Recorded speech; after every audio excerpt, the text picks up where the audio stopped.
Di tempat-tempat yang mani fokus mang ton keur ngamicetnya. Sembarangan ngomong teh. Piraku remaja masjid main micet. Remaja masjid naon ka masjid ngan saukur salat id hungkul. Nempuan naon atuh eta meuni husu. Urang keur neangan info-info harga kontrakan. Naon dengan kontrakan rek minggat. Kan urang isuk pagi teh bakalan kawin atuh ari maneh. Nah, rek kawin make neangan kontrakan. Kamari teh anu mapatahan.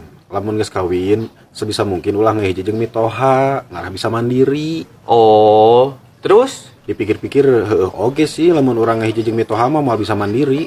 Batak ayeuna urang neangan heula info-info harga kontrakan. oh jadi mang ton geus kawin rek langsung ngontrak. Moal lah.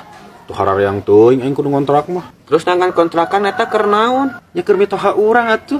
Apaan teu meunang ngehiji jeung mitoha? Batak urang rek cicing di imah mitoha urang rek tah ngontrak. Hareup benclung. Piraku kitu. Apaan di papatahan lagi ulah ngehiji jeung mitoha, lain ulah cicing di imah mitoha. Berarti teu naon kan cicing di imah mitoha ge aya mitohana eueuh mah. Nya sakuluna mah mang ton nu ngontrak lain mitoha nu titah ini kan mitoha mah geus boga imah sorangan atuh. Moal paham maneh mah tuh da leutik keneh pemikiranna can berkembang. Licik-licik teuing pemikiran teh.